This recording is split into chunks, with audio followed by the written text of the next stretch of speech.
8. Baik. Iya, karena Pak Bambang bilang mau belajar, makanya saya ajari begitu supaya Ya, ajarin saya aja, nggak apa. supaya tidak semakin banyak orang-orang Kristen yang mengatakan bahwa penyaliban itu rencana Bapa di surga. Penyaliban Ya. itu memang rencana daripada iblis.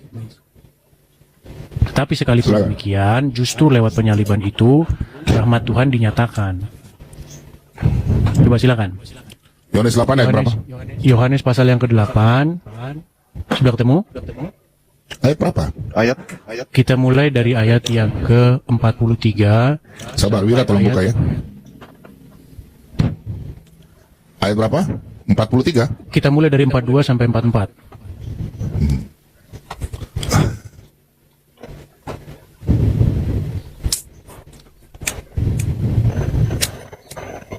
Aduh. Silakan. Oke, saya baca ya. Ini tafsirannya Edis ya. Saya nggak tafsir. Kita nggak boleh nafsir-nafsir. Apa yang tertulis Oh. saja. Silakan. Kata Yesus kepada mereka, jikalau Allah Mereka ini adalah siapa? Bapa. Kata Yesus kepada mereka, orang-orang Yahudi yang lagi diskusi sama Yesus. Betul. Terus? Kata Yesus kepada mereka, jikalau Allah adalah Bapamu, kamu akan mengasihi aku, sebab aku keluar dan datang dari Allah. Dan aku datang bukan atas kehendakku sendiri, melainkan dialah yang mengutus aku. Apakah sebabnya kamu tidak mengerti bahasaku? Sebab kamu tidak datang menangkap firmanku. Iblislah yang menjadi bapamu, dan kamu ingin melakukan keinginan-keinginan bapamu. Ia adalah pembunuh manusia sejak semula, dan tidak hidup dalam kebenaran. Sebab di dalam dia tidak ada kebenaran. Apabila ia berkata dusta, ia berkata atas kehendaknya sendiri. Sebab ia adalah pendusta dan bapa segala dusta. Ini menurutmu penafsiranmu, saudaraku? Tidak. Di situ yang ingin membinasakan Yesus siapa? Iblis. Ya betul. Salah. Jadi Itu kamu penafsiranmu salah, saudaraku. Sebentar, begitu Justru pelan-pelan ya. Pelan-pelan. Silakan. Di situ Tuhan kita Yesus sedang berdiskusi dengan ahli-ahli Taurat dan orang-orang Betul. Farisi, di mana ahli-ahli Taurat berusaha untuk membinasakan Yesus, betul? Lanjut aja, kamu ngomong aja aja. Bukan, saya konfirmasi dulu, betul atau salah? Bagaimana, ulang? Keinginan untuk membinasakan Yesus adalah keinginan ahli-ahli Taurat dan orang-orang Farisi, betul atau salah? Atau Betul. keinginan murid-murid? Bukan. Oke. Ahli Taurat, lanjut. Oke, siapakah yang menjadi bapaknya ahli Taurat dan orang-orang Farisi itu? Iblis. Iblis. Dan keinginan siapakah itu untuk membinasakan Yesus? Keinginan manusia itu. Ahli Taurat itu. Menurut Tuhan Yesus keinginan siapa? Orang ahli Taurat itu. Sekarang saya tanya, free will? Menurut kamu free will Bukan, atau kita jangan kebebasan? kemana-mana dulu. Sebentar. Gini, Saya mau maksud belajar gini, sama kamu. Saya mau belajar Pak sama Bambang kamu. mengundang saya mau belajar, biar saya ajarin sebentar. Enggak, kamu yang ngajarin Jadi- saya. Enggak apa-apa, terus. Nanti saya bertanya ya. Jadi ayat itu jelas. Iblislah yang menjadi Kasihan, ya. bapamu, dan kamu ingin melakukan keinginan-keinginan bapamu. Jadi keinginan untuk menyalibkan Yesus itu adalah keinginan iblis, bukan keinginan Bapa di surga. Bagaimana ada seorang Kristen mengatakan bahwa penyaliban itu keinginan Bapa di surga? Nah, itu yang pertama. Kemudian yang kedua, coba buka Korintus. 1 Korintus 2.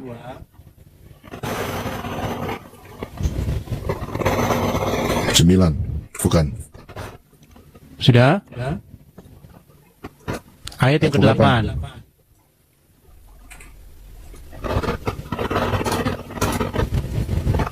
Silakan dibaca. Tidak ada dari penguasa dunia ini yang mengenalnya. Mengenal Sebab siapa di kalau situ? tidak ada dari penguasa ini yang dunia ini yang mengenalnya. Tuhan. Ya, mengenal siapa? Nyari itu siapa? Tuhan. Sebentar, saya baca dari atas dulu. Silakan. Sungguh pun demikian kami dari ayat 6 ya.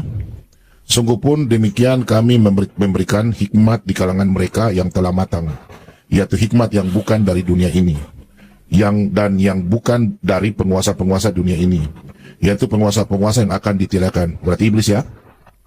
Tetapi yang kami beritakan ialah hikmat Allah yang tersembunyi dan rahasia, yang sebelum dunia dijadikan, telah disediakan Allah bagi kemuliaan kita. Tidak ada dari penguasa dunia ini yang mengenalnya. Sebab Mengenal kalau siapa? sekiranya, sebentar, kau diam dulu. Tidak ada dari penguasa ini yang mengenalnya. Sebab kalau sekiranya mereka mengenalnya, mereka tidak menyalibkan Tuhan yang mulia. Iya, jadi Oke. yang menyalib Yesus itu adalah orang-orang yang tidak mengenal Yesus, adalah orang-orang para penguasa yang tidak mengerti hikmat Tuhan. Jadi Berarti bagaimana orang itu orang berdosa bukan? Ya jelas. Oke, orang berdosa ya. Orang berdosa ya. Maksud saya begini, saya cuma menyampaikan begini saja Pak Bombo. Keinginan Bapa di surga itu adalah supaya Tuhan Yesus taat menghadapi penyaliban itu. Bukan supaya Bapak itu supaya Bapak ingin bahwa Yesus disalibkan, bukan begitu. Bapa di surga ingin supaya Yesus taat, bahkan menghadapi penyaliban pun dia harus maju, tidak melarikan diri dari penyaliban itu. Sudah? Oke, saya rasa Saya itu boleh. aja, Pak Bombom. Sabar. Jangan kau lari. Saya mau bertanya, jangan kau lari sini, jangan kau buang kincing baru kau lari. Kurang ajar ini Edis. Kau jangan begitu. Saya belum bertanya loh. Ini sesat ya. Dengar, ini sesat ya. Saya belum jawab. Edis, kenapa kau takut? Kelihatan kan? Ini iblis. Kalian jangan dukung Edis. Kenapa kau takut? Woi, saya belum bertanya loh. Waduh, parah ini. Kenapa kau lari? Loh, siapa yang bilang ini? Siapa yang bilang jangan begitu, Bom? Yang nggak setuju, Bom naik. Kenapa kau bilang rencana iblis? Kau cuma comot ayat Alkitab. Waduh, ini parah nih ya di sini. Terkait pernyataan Edis, kebetulan temanya juga pas ya.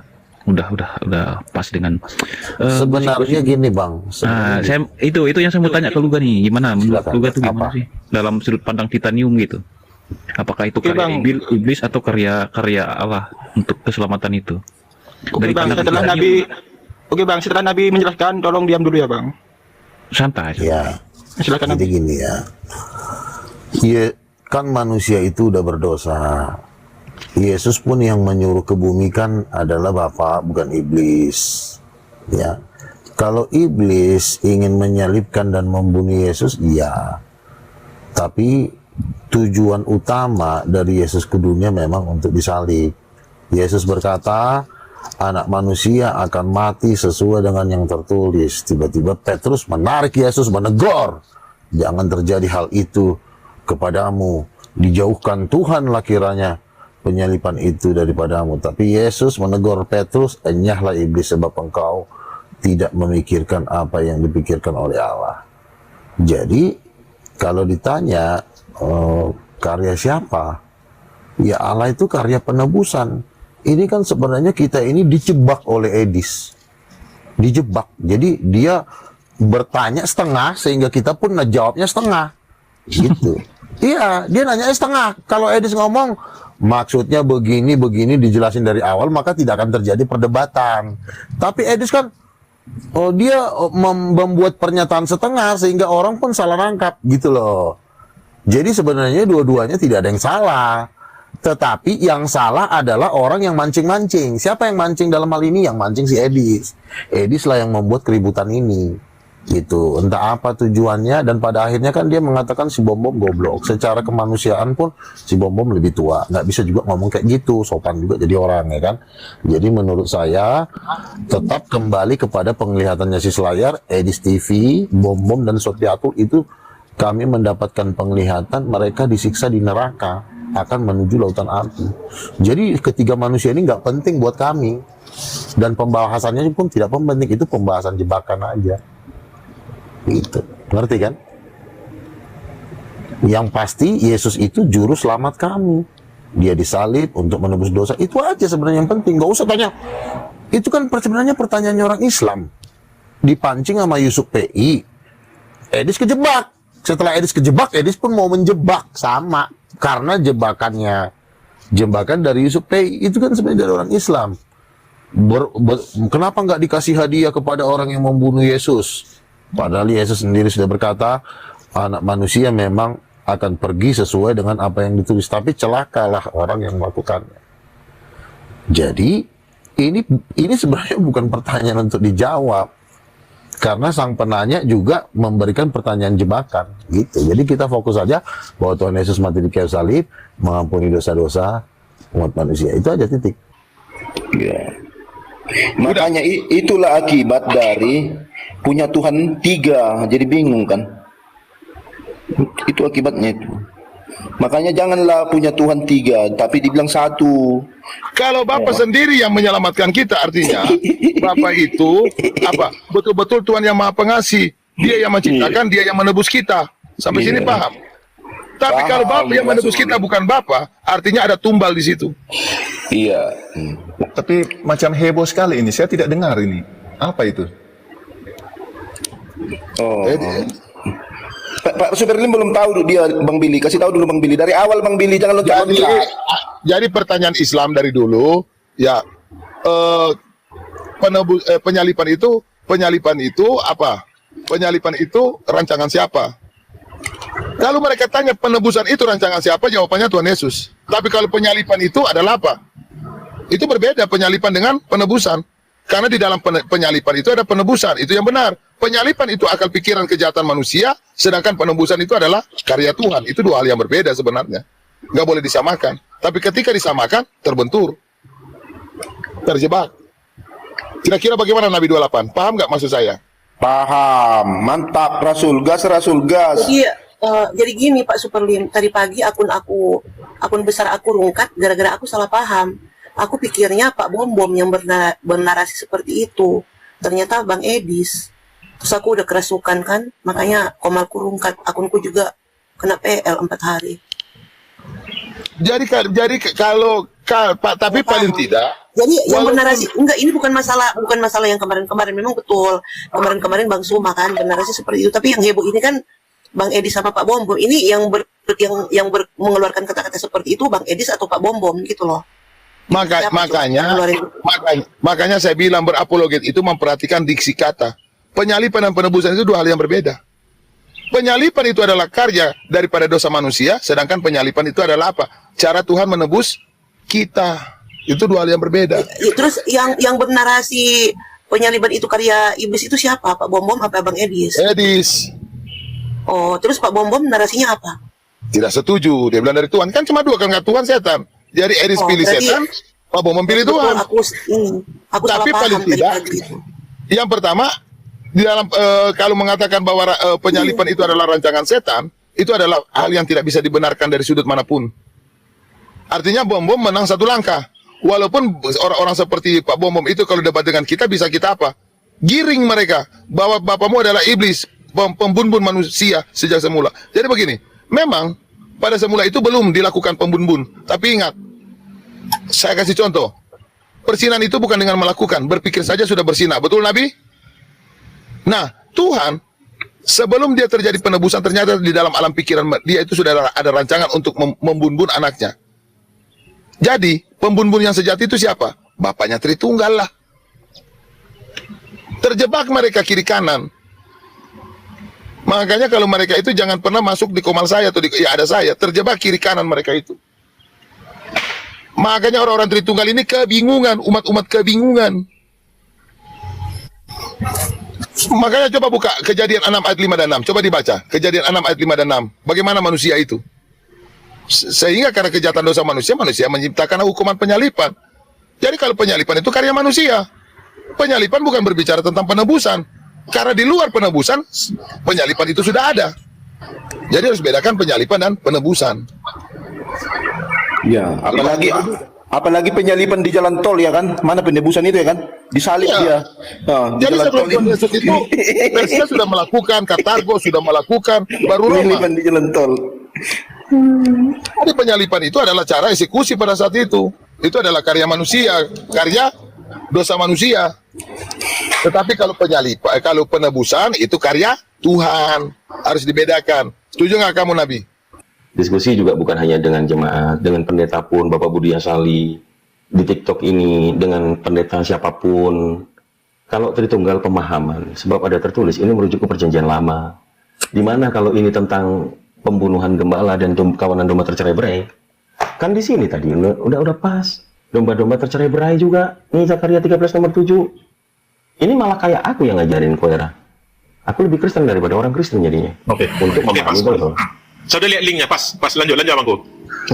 Sudah, terus sekalipun dia dong salah, ya udah saya lihat linknya betul. Ya udah. Lanjut. Oke, jadi kalau di sini ini adalah perintah. Demikianlah firman Tuhan semesta alam. Ini perintah, bunuhlah gembala. Apakah Yahweh yang membunuh?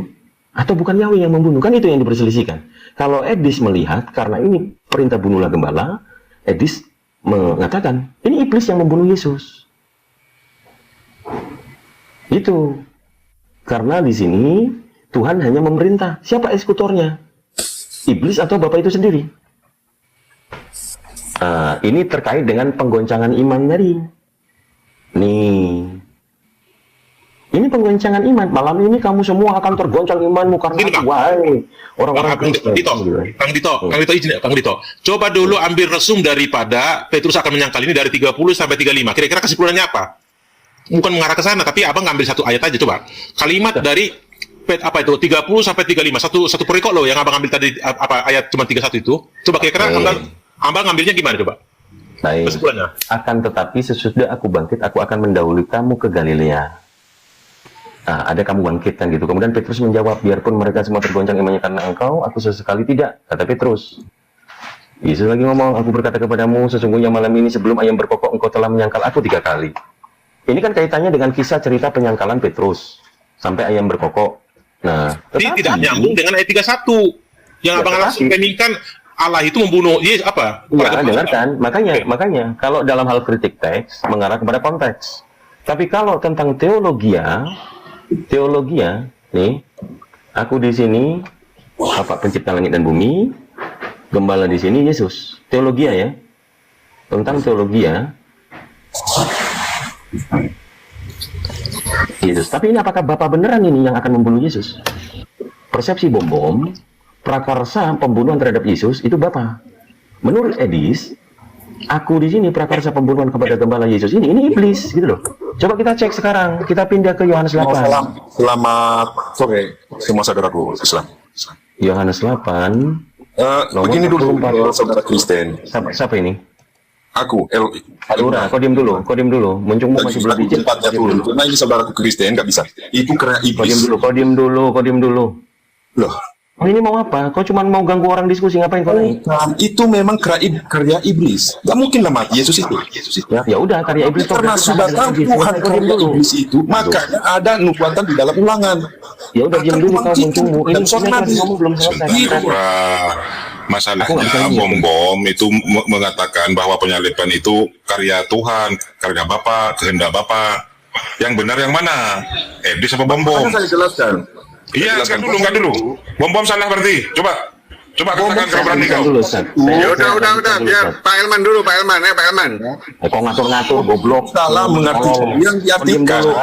Diam dulu. Ini saya Gantian. Ini kan saudara Kristen nggak bisa menjawab juga ini, makanya saya naik dari saya belum selesai. Bang Elman, Bang Nyoman, dulu dia masih bernarasi. Nanti dikasih waktu nanti sama Kang Dito. Lanjut Kang Dito.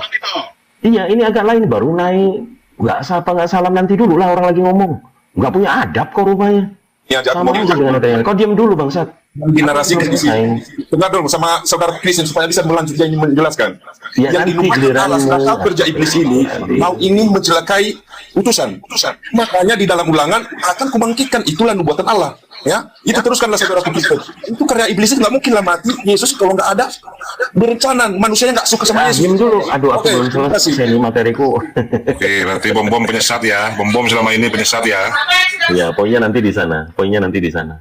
Saya harus mengulang lagi nih. Si Nyoman, kau nggak boleh kayak gitu, Pak Nyoman. Lanjut aja Bang. Kayaknya udah kita terima tadi Bang Dito. Nggak usah diulang lagi. Udah paham kok. Iya. Nah, di sini harus aku ulang. Aku akan membunuh gembala di sini. Aku di sini.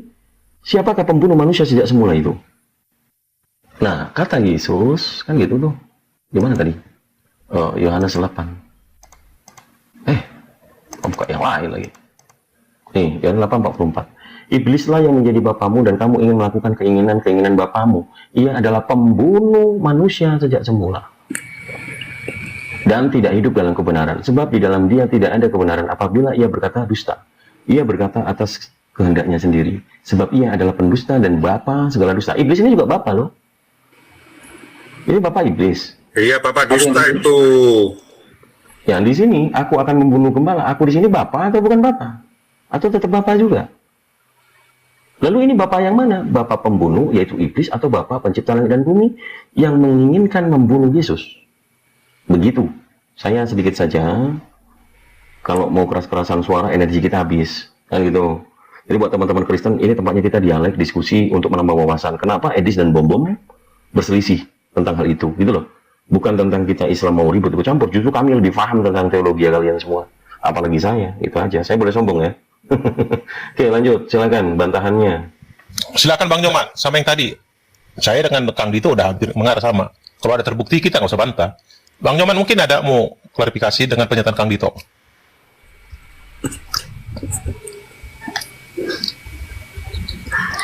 Saya baru ini belum nyantol sama sekali.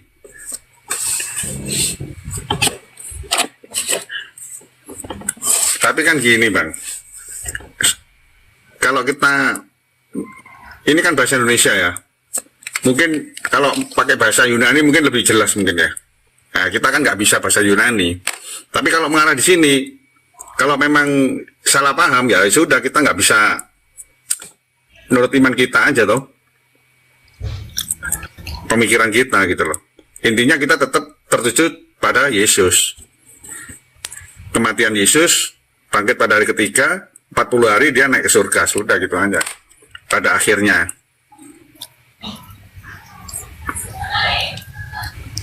Ngomong apa gak jelas diskusi. Jadi nggak usah terlalu diribut-ributkan gitu loh. Kalau saya itu begitu. Jadi kalau saya nih Kang Dito, tentang yang saya apakan belum pas untuk membuat kalimat aku itu sebagai Allah ya, aku akan membunuh gembala. Kayaknya posisi itu nggak bisa diambil hanya ayat 1 itu untuk menjelaskan seperti itu. Karena judul jelas kok berikutnya tentang Petrus akan menyangkal Yesus. Dan jelas, kan tiga kali dia. Bentar dulu, ini narasumber muslim pada monitor mungkin Kang Baal. Wah, anak baik ini luar biasa sama Pak Goto, sama Kang Dito. Host, biar diskusi materinya jalan. Iya. Aku lagi ada kelas di Zoom, jadi nggak bisa ikut buka mic masuk ke sana. Iya, saya menyimak Ustaz. Tambah. Oh siap, lanjut. Oke. Ya, jadi Kuera kalau tidak berani, karena ini temanya mengangkat ini Edis ngomong penyaliban karya iblis. Kalau dilihat-lihat, itu saya kira nggak terlalu ini. Kenapa? Itu udah hampir 2000 tahun yang lalu kan, ngapain dibahas-bahas? Karya siapa kek, apa kek? Sekarang udah Tuhan dia, udah kembali kepada tahta kemuliaan. Ngapain dibahas-bahas? Bukan ke sana, bukan ke sana poinnya, saudara. Poinnya adalah ini dua apa namanya ya? Iya, dua berbeda pengajar di online, ini berbeda pendapat gitu loh. Sebenarnya ya kita nggak kaget, kita tahu bahwa di Kristen itu 65.000 denom itu fakta gitu loh. Iya. Tapi ini kan tentang dua orang yang terkenal nih di apologet Kristen, bahkan sampai Elia Miron pun ikut-ikut.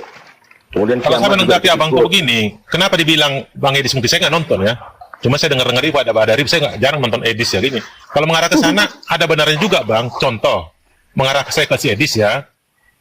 Kalau mau mengarah ke pembenarannya gini contoh, justru berapa kali penghalang-penghalang supaya ini akan terjadi sama beliau. Dia udah tahu, dia akan, ya udah jelas kok di apa itu, Lukas 24 ayat 7, anak manusia itu harus disalibkan mati dan bangkit hari ketiga. Udah fakta, udah tertulis. Artinya sempat dihalangi oleh iblis. Pertama, yang masuk kepada Yudas, yang Baal bilang itu dilantiklah begitu-begitu. Bukan, dia murid bagus kok si Yudas, tapi ternyata bisa kena hasut dia gara-gara uang sekeping itu pas mau nangkep. Kan gitu, itu pertama. Kedua, masalah si Petrus sendiri. Kemanapun akan saya inikan. Wah, bukan gitu. Buktinya ayam berkokok dia menyangkal 3 kali. Artinya Tuhan sudah tahu, ya sudah tahu. Cuman siapa yang mengagalkan? Ya pasti ini. Buktinya waktu proses ini, penyalipan kan justru kan dibilang Israel itu iblis. Kenapa? Buktinya warga Israel itu yang bilang, biarlah kami yang menanggung semuanya. Orang Pilatus sudah cuci tangan, nggak ada bukti. Sebenarnya kan nggak boleh orang yang tidak berdosa atau tidak ada salah disalibkan. Ternyata mereka memilih malah sini kan, lepas si Barabas.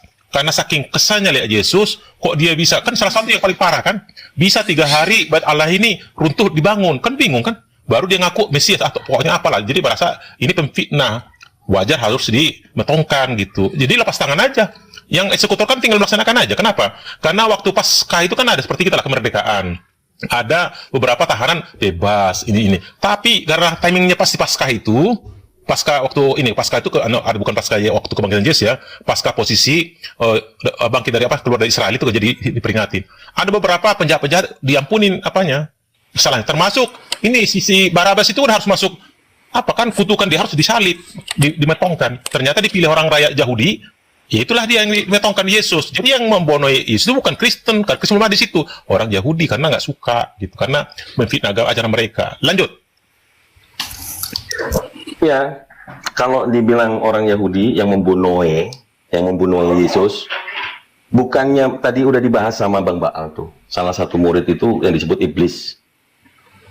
Tapi itu Bang, saya kurang menerima Bang Baal dilantik dua murid iblis. Bukan itu artinya saat genting loh itu udah terakhir itu, karena mata duitan kali siapa Yudas Iskariot itu dia yang bisa dirayu. Berarti kan iblis sudah masuk nih. Jangankan tuh sebelum pun disalibkan dia udah diuji di gurun pasir kan, bahwasanya mau lompat lah gitu. Pasti ada malaikat menampu apa. Kalau diikuti berarti udah ikut iblis, berarti kalah sama, berarti ikut dengan si Hawa kan, mau terayu dengan iblis jatuh. Jadi nggak jadi kejadian ini. Tapi kan ini udah tertulis di Lukas 24 ayat 7.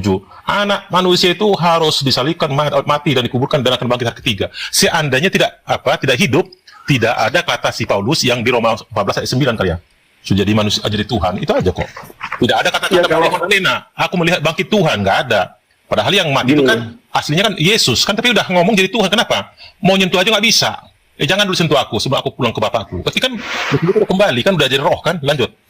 Iya. Ini kan dua pemahaman. Kalau yang saya paparkan ternyata Yesus itu tidak ditangkap karena ada bertentangan tuh. Markus tadi 15 nomor 16 dengan Yohanes 7:44. Ini kan berbeda pandangan nih.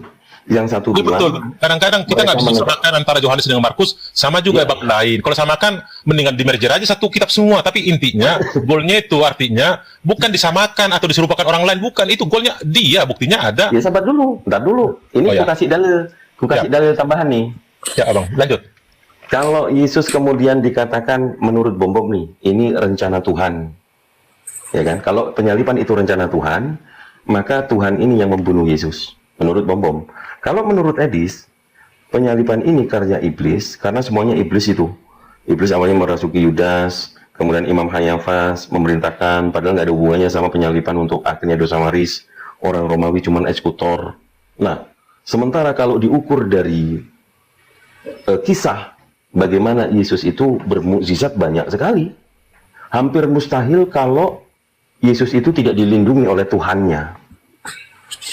Lukas 24 nomor 16. Sudah di-cross-check? Lukas 24 nomor 16.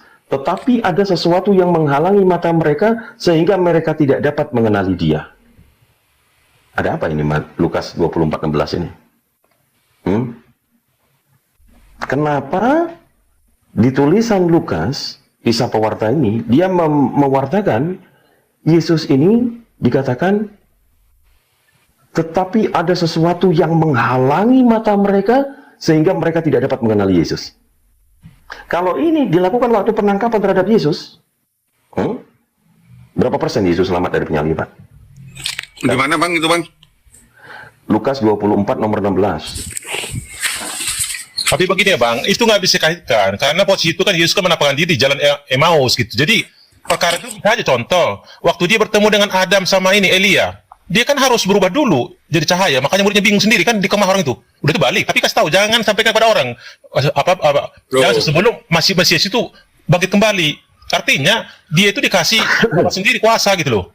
Tapi Poin jelas sekali di sini. Poinnya kan jelas. Ya, poin intinya Yesus memiliki mukjizatnya kalau ini dia kan, itu ini kan di Lukas 24 ayat 16 ini kan Yesus sudah sudah bangkit dari kematian. Coba dibaca yang benar. Lukas 24:16 itu lo dibaca. Tetapi ada sesuatu menghalangi mata mereka sehingga mereka tidak dapat mengenal dia. Maksudnya apa? Makanya ini kan Yesus menampakkan diri di jalan ke Emmaus. Nah, pada hari itu juga dua orang dari murid. Bukan orang Bali, wong Jawa iki. Iya, wong Jawa. Namanya nama Bali. Murid-murid Yesus pergi ke sebuah kampung bernama Emmaus yang terletak kira-kira 7 mil jauhnya dari Yerusalem. Dan mereka bercakap-cakap tentang segala sesuatu yang terjadi. Ketika mereka sedang bercakap-cakap dan bertukar pikiran, datanglah Yesus sendiri mendekati mereka. Lalu berjalan bersama-sama dengan mereka. Tetapi ada sesuatu yang menghalangi mata mereka sehingga mereka tidak dapat mengenal dia. Yesus berkata kepada mereka, apakah yang kamu percakapkan sementara kamu berjalan? Bagaimana mereka tahu kalau itu Yesus yang ngomong? Padahal sudah dikatakan mereka tidak mengenali dia. Loh ya, kalau tidak mengenal apa Yesus nggak bisa ngomong sama dia? Loh, bagaimana mereka yakin kalau dia itu Yesus? Loh, Bukan, ini bukan dia, oh Yesus bukan. Dia kan tidak tertutup matanya. Tapi Yesus berkata kepada mereka, Yesus ini cerita, berkata, Yesus ini ngomong sama orang dua ini, apa yang kamu percakapkan sementara kamu berjalan? Maka berhentilah mereka dengan muka muram.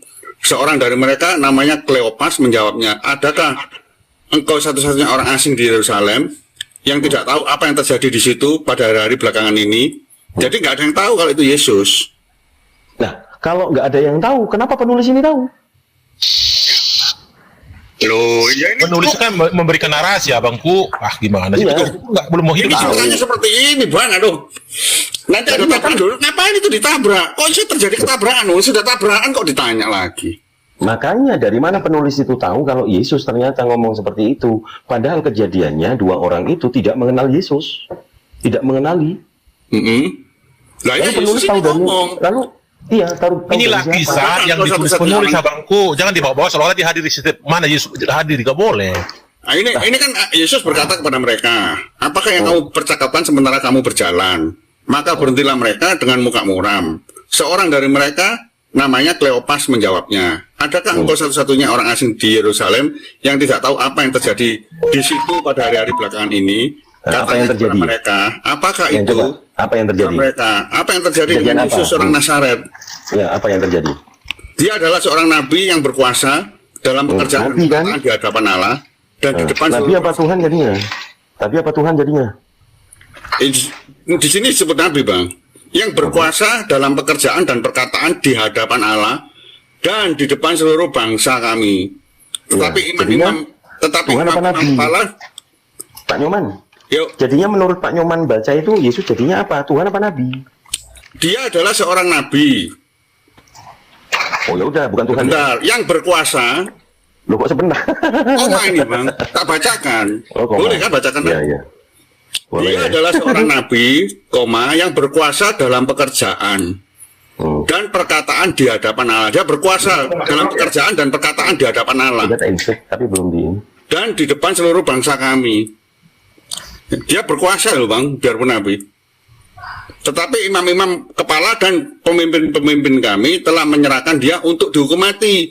Dan mereka telah menyalibkannya. Padahal kami dahulu mengharapkan bahwa dialah yang datang untuk membebaskan bangsa Israel. Tetapi sementara itu telah lewat 3 hari sejak semuanya itu terjadi. Tetapi beberapa perempuan di kalangan kami telah mengejutkan kami. Pagi-pagi buta mereka telah pergi ke kubur dan tidak menemukan mayatnya lagi. Lalu mereka datang dengan berita bahwa telah kepada mereka malaikat-malaikat yang mengatakan bahwa ia hidup. Mayatnya kemana itu? Orang hidup. Ini, Bang, dia menampakkan diri sama orang-orang ini, bangkit dari kubur. Nah sudah ini, makanya dibaca semua, Bang. Satu perikop biar tahu cerita itu, Bang. Yang mengetahui dia bangkit dari kubur siapa? Loh, ini tadi, makanya, Bang, dibaca dengan satu, ini diperdebatkan, satu ayat diperdebatkan, jangan. Loh, ya harus begitu. Ini terjemahan apa aslinya? Enggak. Nah, ya ini kan ada ceritanya. Dia bangkit dari kubur siapa? Saya baca ya. Baca lagi. Padahal kami dahulu mengharapkan bahwa dialah yang datang untuk membebaskan bangsa Israel. Tetapi sementara itu telah lewat 3 hari sejak semuanya itu terjadi. Tetapi beberapa perempuan dari kalangan kami telah mengejutkan kami. Pagi-pagi buta mereka telah pergi ke kubur dan tidak menemukan mayatnya. Lalu mereka datang dengan berita bahwa telah kelihatan kepada mereka